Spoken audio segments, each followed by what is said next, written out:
నమస్తే welcome to వీక్షణం. నాటి జలబంధం ఇప్పుడు జగడానికి తెరతీసిందా? మాజీ సీఎంల భేటీ నేడు తెలంగాణలో నీటి వాటాలపై నిప్పులు కురిపిస్తుందా? ఇప్పుడు ప్రజాభవన్, అప్పటి ప్రగతి భవన్లో కేసీఆర్, జగన్లు నీటి వాటాలు కేటాయింపులపై జరిపిన ఏకాంత చర్చలు తెలంగాణకు పెను శాపంగా మారాయా? అసలు ఆ రోజు తెలుగు రాష్ట్రాల మధ్య నీటి వాటాలపై అప్పటి ముఖ్యమంత్రులు ఏం చర్చలు జరిపారు? ఆ తర్వాత అప్పటి మంత్రి రోజాతో చేపల పులుసు తిని కేసీఆర్ ఏం హామీ ఇచ్చారు? జగన్, రోజాలతో కేసీఆర్ జరిపిన చర్చలు తెలంగాణకు లాభాన్ని చేకూర్చాయా, నష్టాన్ని మిగిల్చాయా?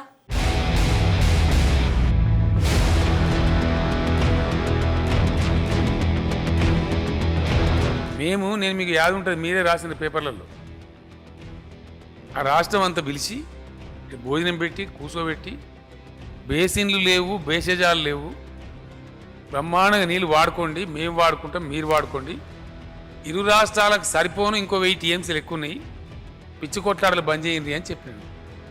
అట్లనే అంతకుముందు చంద్రబాబు నాయుడు ముఖ్యమంత్రి ఉన్నప్పుడు మాట్లాడితే బస్తీమే సవాల్. ఏం సాధించారు?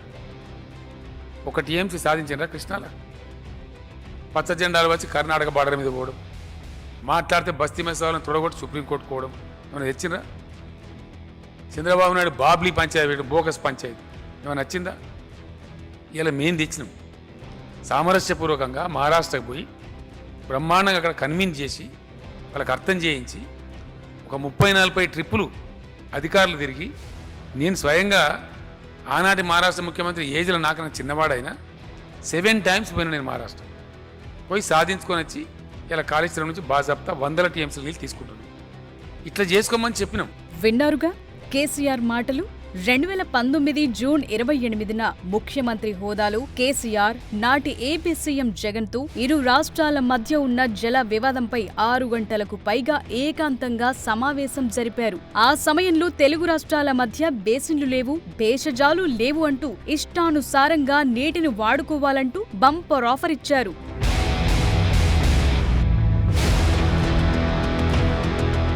2019 జూన్ 28న అప్పటి ముఖ్యమంత్రి కేసీఆర్, నాటి AP CM YS Jaganmohan Reddy మధ్య ప్రగతి భవన్లో 6 గంటలకు పైగా సుదీర్ఘ చర్చలు జరిగాయి. ఇరు రాష్ట్రాల మధ్య నదీ జలాల సమర్థ వినియోగం, ముఖ్యంగా గోదావరి నది నీటిని కృష్ణా బేసిన్ కు మళ్లించడంపై ప్రధానంగా చర్చించారు. ఈ చర్చల్లో ఇరు ముఖ్యమంత్రులు ఇచ్చిపుచ్చుకోవటం విధానాన్ని అనుసరించాలని నిర్ణయించారు. కృష్ణా నదిలో నీటి లభ్యత అనిశ్చితంగా ఉండటంతో గోదావరి నీటిని కృష్ణా బేసిన్ కు మళ్లించడం ద్వారా ఇరు రాష్ట్రాల్లోని కొన్ని ప్రాంతాల్లో నీటి కొరతను తీర్చాలని చర్చల్లో నిర్ణయమైంది. ముఖ్యంగా ఆంధ్రప్రదేశ్లోని రాయలసీమ ప్రాంతం, తెలంగాణలోని మహబూబ్ నగర్, నల్గొండ జిల్లాలోని రైతులకు ఇది ఉపయోగకరంగా ఉంటుందని ముఖ్యమంత్రులు అభిప్రాయపడ్డారు.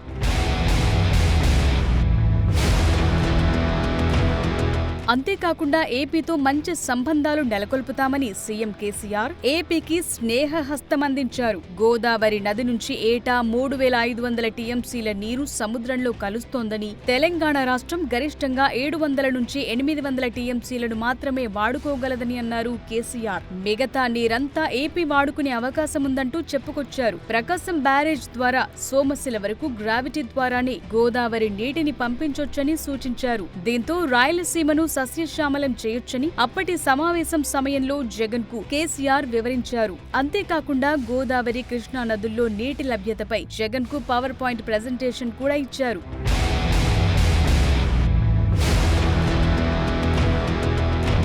రాయలసీమ ప్రాంతానికి డెఫినెట్గా గోదావరి జలాలు రావాల్సిన అవసరం ఉంది.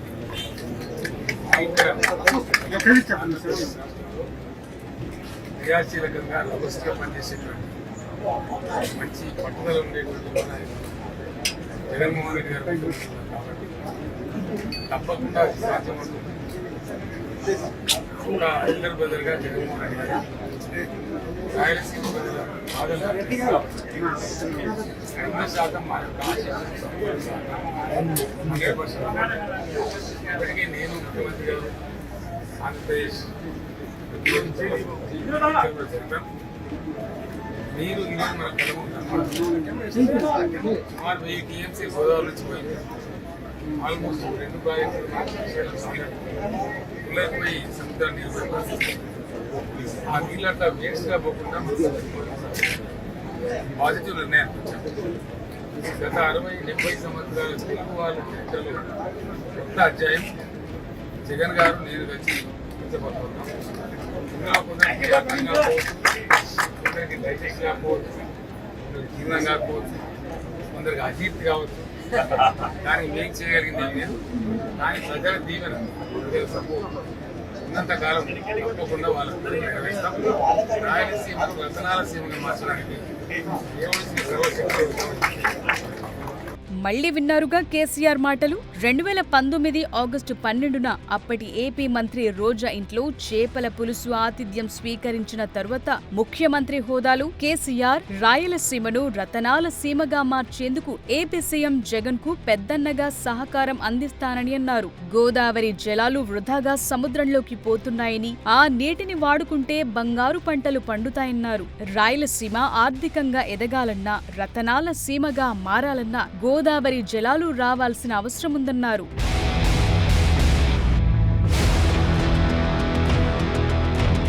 చంద్రబాబు నాయుడు గారికి వారి ఇంట్లో అమరావతిలో చెప్పిన అధ్యక్షుడు, నీళ్ళు వేస్ట్ పోతున్నాయా సముద్రానికి, ఏం పంచాయతీ పెడితే పోతాక ఈ దిక్కుమాలిన పంచాయతీలు బంద్ చేయండి, వాడుకుందాం నీళ్ళు. సమైక్య రాష్ట్రంలో అట్లే చేసినారు మీరు, రాష్ట్ర విభజనకు దోహదమైనరు. ఇవాళ కూడా మీ వైఖరి మార్చాలని చెప్తాను వినలే అధ్యక్షుడు. ఎన్నో కేసులు పెట్టినాడు, ఎన్నో సతాయించినాడు, సుప్రీంకోర్టులో కూడా కేసులు వేసినాడు మాకు ఆయన ముఖ్యమంత్రి ఉన్న రోజు. అవన్నీ తట్టుకున్నాం అధ్యక్షుడు. ఫైనల్గా మొన్న ఈ కొత్త ముఖ్యమంత్రి గారు వైఎస్ జగన్మోహన్ రెడ్డి గారు అక్కడ ముఖ్యమంత్రి అయిన తర్వాత సుహృద్భావ వాతావరణం వాళ్ళు అడిగితే రేస్ వెల్కమ్ అని చెప్పి వారు టాక్స్కి వచ్చినారు, చర్చలు జరిగినాయి. నేను నమ్ముతున్నా, నాకు భగవంతుని నమ్మేవాడిని, మంచి ఆలోచన చేస్తే ఫలవంతమవుతుంది అధ్యక్ష. నేను చెప్పినాను, పాత భేషజాలు బేసిన్లు లేవు, భేషజాలు లేవు, మేము కూడా బతకాలి, మా పాలమూరుకు అవసరం. 2014లో చంద్రబాబు, 2019లో అప్పటి సీఎం జగన్ తో మీటింగ్ సమయంలో బేసిన్లు లేవు, భేషజాలు లేవంటూ కేసీఆర్ చేసిన మాటలు తెలంగాణకు శాపంగా మారాయని విశ్లేషకులు అభిప్రాయపడుతున్నారు. నాడు జగన్ను ప్రగతి భవన్ కు పిలుచుకుని నీటి కేటాయింపులపై చర్చలు జరిపి అన్నదమ్ములుగా ఉందామని స్నేహహస్తం అందించి రాష్ట్రానికి ద్రోహం చేశారని తెలంగాణ వాదులు మండిపడుతున్నారు. గోదావరిలోని మిగులు నీటిని కృష్ణానదిలోకి తరలిస్తామన్న కేసీఆర్ వ్యాఖ్యలే బనకచెర్ల ప్రాజెక్టు పుట్టుకకు కారణమయ్యాయన్న చర్చ మొదలైంది. ఏపీ సీఎం చంద్రబాబు మొదలుపెట్టిన గోదావరి బనకచెర్ల ప్రాజెక్టును గతంలో 2016లో చంద్రబాబు, కేసీఆర్ మాట్లాడుకున్న అంశాల ప్రాతిపదికనే ముందుకు తీసుకువెళ్లారని కేసీఆర్ మాటలు బట్టి అర్థమవుతోంది. గోదావరి జలాలను పెన్నా ప్రాంతానికి తరలించడానికి ఆమోదించి ప్రాజెక్టును ప్రారంభించడానికి అవకాశం కల్పించి ప్రోత్సహించిందే కేసీఆర్ అన్న అభిప్రాయం వ్యక్తమవుతోంది. గతంలో చంద్రబాబుతో చర్చల సందర్భంగా కేసీఆర్ 400 టీఎంసీల తరలింపునకు ప్రతిపాదన ఇచ్చారని సమాచారం. ఏపీ ప్రభుత్వం రాయలసీమ ఎత్తిపోతల ద్వారా అదనపు నీటిని తరలిస్తుంటే కేసీఆర్ ఎందుకు మౌనంగా ఉన్నారనే ప్రశ్నలు ఉదయిస్తున్నాయి. కేసీఆర్ గతంలోనే బోర్డుకు ప్రాజెక్టులిస్తామని ఒప్పుకున్నారని తెలుస్తోంది. దీంతో పాటు రాష్ట్రం ఏర్పడ్డాక బేసిన్ పారామీటర్, బేసిన్ వెంట నివసిస్తోన్న జనాభా ఆధారంగా ఉమ్మడి ఏపీకి కేటాయించిన 811 టీఎంసీలు 555 టీఎంసీలను తెలంగాణకు కోరాల్సి ఉండగా కేవలం 299 టీఎంసీలు చాలని కేసీఆర్ ఒప్పందం చేసుకున్నారని తెలుస్తోంది. 2021 దాకా ఈ ఒప్పందం కొనసాగిందని కాంగ్రెస్ ఆరోపిస్తోంది. అయితే తాము మాత్రం తెలంగాణకు న్యాయమైన వాటా సాధించేందుకు పోరాడుతున్నామని కాంగ్రెస్ ప్రభుత్వం స్పష్టం చేస్తోంది. గోదావరి జలాల్లో 3000 టీఎంసీల మిగులు జలాలు ఉన్నాయని చంద్రబాబు నమ్మితే 968 టీఎంసీలు వాడుకునేందుకు తెలంగాణకు సంపూర్ణ అనుమతులు ఇవ్వాలని డిమాండ్ చేస్తోంది. కృష్ణా జిల్లాలో 500 టీఎంసీలు, గోదావరిలో 968 టీఎంసీలు తెలంగాణ వాడుకునేందుకు అనుమతులు ఇచ్చాక ఏపీ వాడుకున్నా తమకేమీ అభ్యంతరం లేదంటోంది.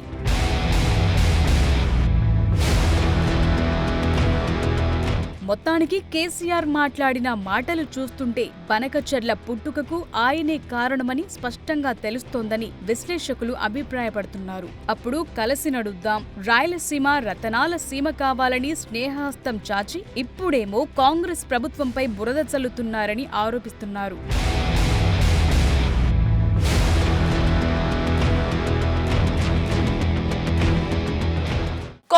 బీఆర్ఎస్ల మధ్య జలయుద్ధం పీక్ స్టేజ్కు చేరుకుంది. చలిమంటల కంటే రెండు పార్టీల మధ్య నీటి సెగలు మరింత హీట్ ఎక్కిస్తున్నాయి. గత 10 ఏళ్ల బీఆర్ఎస్ పాలనలో జరిగిన తప్పిదాలను తుపాకీ బుల్లెట్స్ లాగా పేలుస్తూ కాంగ్రెస్ విరుచుకుపడుతూ ఉంటే రాష్ట్ర ప్రయోజనాలను రేవంత్ ప్రభుత్వం పొరుగు రాష్ట్రానికి తాకట్టు పెడుతోంది అని గులాబీ దళం రణభేరి మోగిస్తుంది. ఈ క్రమంలో అసెంబ్లీలో రెండు పార్టీల మధ్య జల జగడం మరింత రంజుగా సాగటం ఖాయంగా కనిపిస్తుంది.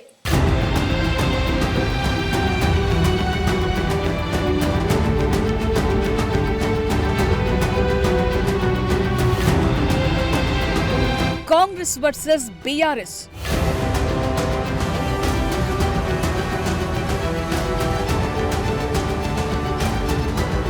గోదావరి కృష్ణా నీటి లెక్కలపై జగడం.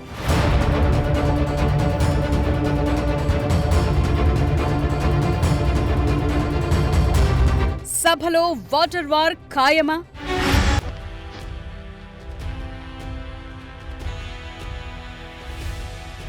తెలంగాణ రాజకీయాల్లో మరోసారి నీళ్ల రాజకీయం నిప్పులు చిమ్ముతోంది. కృష్ణా గోదావరి నదుల్లో రాష్ట్రానికి దక్కాల్సిన చుక్క నీటిపై అధికార ప్రతిపక్షాల మధ్య మాటల యుద్ధం ముదురుపాకాన పడింది. రాష్ట్రానికి నువ్వు ద్రోహం చేశావంటే, లేదు నువ్వే అన్యాయం చేశావంటూ సాగుతోన్న ఈ ఆరోపణల పర్వం ఇప్పుడు అసెంబ్లీని అగ్నిగుండంగా మార్చబోతోంది.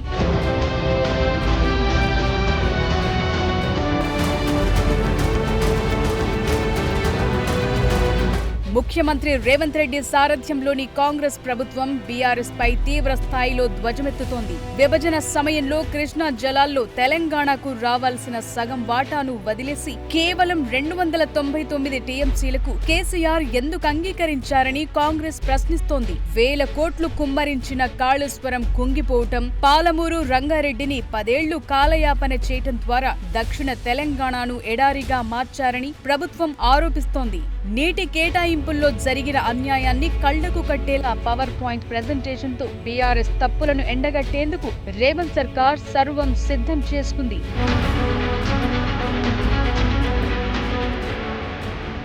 ప్రభుత్వ ఆరోపణలను తిప్పికొడుతూ బీఆర్ఎస్ నేత హరీష్ రావు నేతృత్వంలో గులాబీ శ్రేణులు యుద్ధానికి దిగుతున్నాయి. ఏపీ సీఎం చంద్రబాబుకు రేవంత్ రెడ్డి గురుదక్షిణగా తెలంగాణ నీటిని ధారాదత్తం చేస్తున్నారని బీఆర్ఎస్ విమర్శిస్తోంది. ముఖ్యంగా బనకచెర్ల ద్వారా ఏపీకి 200 టీఎంసీల నీటిని తరలించేందుకు ప్రభుత్వం రహస్య ఒప్పందం చేసుకుందని బీఆర్ఎస్ అగ్రనేతలు మండిపడుతున్నారు. కృష్ణా ప్రాజెక్టుల నిర్వహణను కేఆర్ఎంబీకు అప్పగించడం ద్వారా రాష్ట్ర సార్వభౌమాధికార కేంద్రం చేతుల్లో పెట్టారని, ఇది ముమ్మాటికి తెలంగాణ ద్రోహమేనని బీఆర్ఎస్ నినదిస్తోంది. పనకచెర్ల ప్రాజెక్టుకు గతంలోనే కేసీఆర్ అనుమతిచ్చారని కాంగ్రెస్ అంటుంటే, లేదు రేవంత్ రెడ్డి ఢిల్లీ మీటింగ్ లో అంగీకరించినందుకే కేంద్రం అనుమతిచ్చిందని బీఆర్ఎస్ ఆరోపిస్తోంది.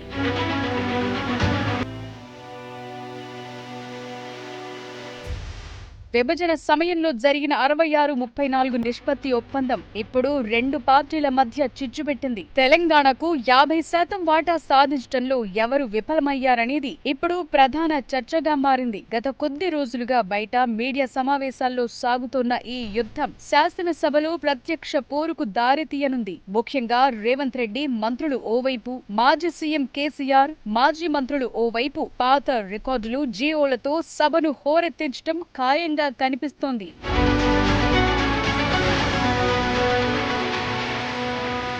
తెలంగాణ అసెంబ్లీ వేదికగా కాంగ్రెస్ బీఆర్ఎస్ మధ్య జల యుద్ధం ఓ లెవెల్లో ఉండబోతున్నట్లు తెలుస్తోంది. గత 10 ఏళ్ల పాలనలో జరిగిన తప్పిదాలను రేవంత్ ప్రభుత్వం ఎండగట్టేందుకు అస్త్ర శస్త్రాలు సిద్ధం చేసుకుంటుంటే, రాష్ట్ర ప్రయోజనాలను కాంగ్రెస్ తాకట్టు పెడుతోందని ఎదురుదాడి చేసేందుకు గులాబీ దళం ప్రిపేర్ అవుతోంది. ఈ క్రమంలో నీళ్లు నిజాలు అనే నినాదంతో అసెంబ్లీలో సాగుతోన్న వాటర్ వార్ లో ఎవరు పైచేయి సాధిస్తారు? తెలంగాణకు ఎవరి హయాంలో ద్రోహం